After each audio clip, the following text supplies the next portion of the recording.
बिस्मिल्लाहिर्रहमानिर्रहीम। Welcome to YouTube channel Rana Sarfaraz Nawaz. Topic है business needs क्या है।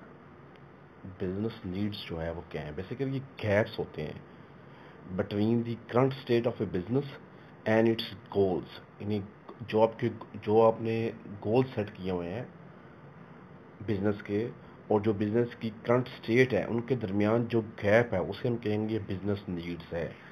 तो हम कह सकते हैं इन अदर वर्ड्स में नीड्स और the basic drivers of change in an organization that are identified as requirements and implemented by hiring people, implementing projects, transforming operations and purchasing goods।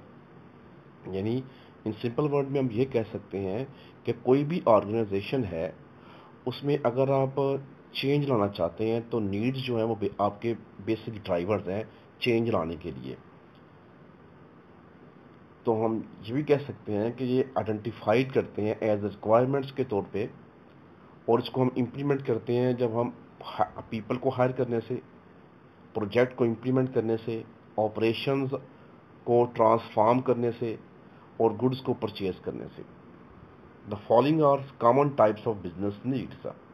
Number 1 पे टैलेंट है, number 2 पे infrastructure है, number 3 पे facilities है, number 4 पे processes हैं, number 5 पे standards and practices हैं, नंबर 6 पे सिस्टम्स हैं, नंबर 7 पे एप्लीकेशंस हैं, नंबर 8 पे नॉलेज है, 9 पे डाटा है, मशीन्स हैं, टूल्स हैं, कैपेबिलिटीज़ हैं, स्ट्रक्चर्स हैं, रिलेशनशिप्स हैं, ऑर्गेनाइजेशन कल्चर है, इंटेलेक्चुअल प्रॉपर्टी है, प्रोडक्ट्स एंड सर्विसेज हैं, कस्टमर एक्सपीरियंस है।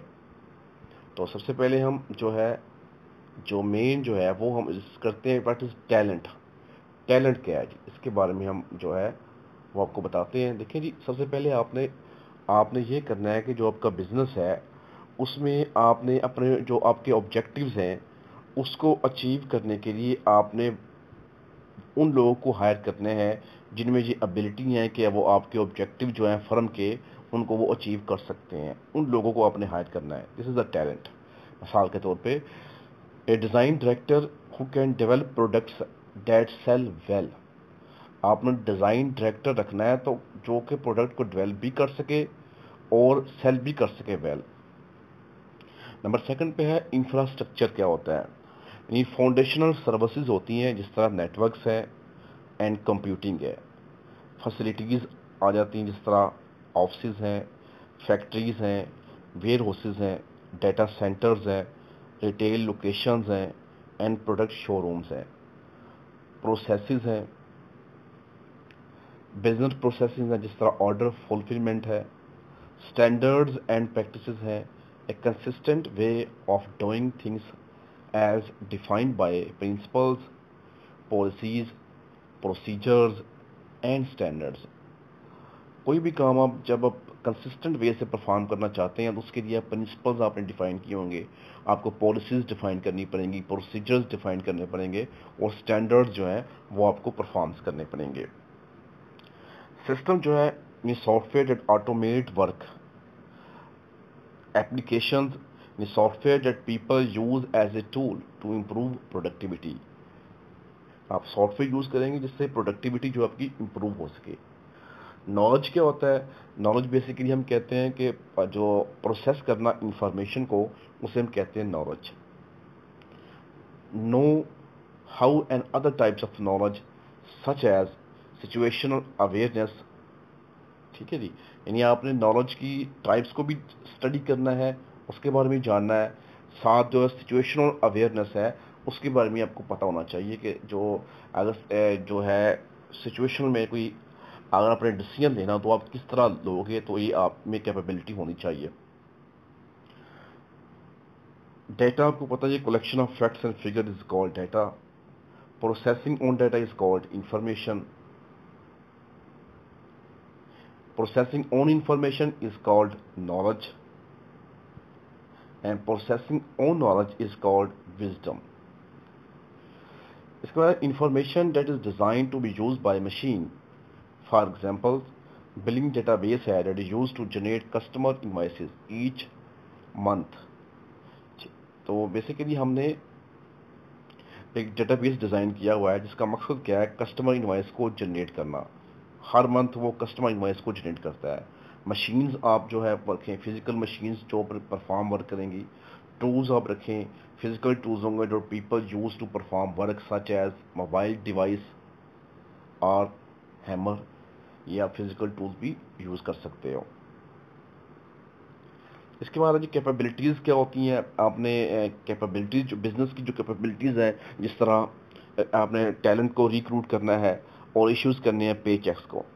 इसके बाद आप स्ट्रक्चर बताओगे, ऑर्गेनाइजेशन स्ट्रक्चर की बात करोगे, जिस तरह डिपार्टमेंट कौन कौन से हैं और टीम्स के बारे में, each with their own objectives and capabilities. और हर एक जो डिपार्टमेंट होगा उसके अपने ऑब्जेक्टिव्स होंगे और अपने उसकी कैपेबिलिटीज़ होंगी. फिर आप रिलेशनशिप जो है उसको डिफाइन करोगे स्टेक होल्डर्स के साथ, जिस तरह इन्वेस्टर्स हैं, पार्टनर्स हैं, कस्टमर्स हैं, एम्प्लॉयज़ हैं, रेगुलेटर्स हैं एंड कम्युनिटीज़ हैं. ऑर्गेनाइजेशन कल्चर की बात करोगे, यानी norms, habits and values of a firm, वो आप उसमें डिफाइन करोगे. For example, a business may need to transform its culture to be more creative and accepting of change. तो बेसिकली जो बिजनेस होता है उसको अपने कल्चर को इस तरह ट्रांसफॉर्म करना चाहिए वो क्रिएटिव हो और चेंज को वो एक्सेप्ट कर सके. इंटेलेक्चुअल प्रॉपर्टी क्या होती है, वैल्यूएबल नॉलेज होता है जो that is owned by firm, including trade secrets और पेटेंट्स जो हैं. प्रोडक्ट्स एंड सर्विसेज, आप कौन कौन से प्रोडक्ट दे रहे हो, प्रोडक्ट्स आपके कौन कौन से हैं, और सर्विसेज कौन कौन सी आप प्रोवाइड कर रहे हो, ये सब चीज़ें आप इसमें मेंशन करोगे, बिजनेस नीड्स में आएंगी. The value that a firm offers, ये वैल्यू जो एक फर्म जो है ऑफर्स कर रही है कस्टमर्स को, उसे हम कहेंगे सर्विसेज. कस्टमर एक्सपीरियंस जो है, the experience that a firm offers to customers. Experience भी जो है एक फर्म जो होती है कस्टमर्स को ऑफर करती है experience. For example, a business that needs to improve the friendliness and diligence of its call centre services in order to address poor customer satisfaction. तो बेसिकली क्या है कि बिजनेस जो होता है वो एक उसने एक फ्रेंडलीनेस और कॉल सेंटर जो सर्विसेज है उसने फ्रेंडलीनेस और डिलीजेंस जो है वो अपने कॉल सेंटर्स को ये इम्प्रूव करने के लिए, ताकि जो पुअर कस्टमर सेटिस्फेक्शन है उसको एड्रेस किया जा सके. अगर फ्रेंडलीनेस इन्वायरमेंट होगा आपका जो है एम्प्लॉयज़ का जो है उसके साथ, तो फिर आप जो है अपने जो है जो फीडबैक्स हैं वो आप कस्टमर्स से जो पुअर जो सेटिस्फेक्शन हो रही है उसको आप जो है वो एड्रेस कर सकते हो और उसे आप मज़ीद जो है बेहतर कर सकते हो.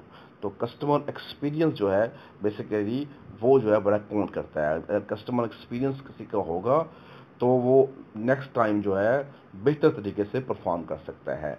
अगर किसी ने एक्सपीरियंस है ही नहीं कस्टमर को डील करने का तो वो एक अच्छा जो है आपको फीडबैक नहीं देगा. थैंक्स, शुक्रिया.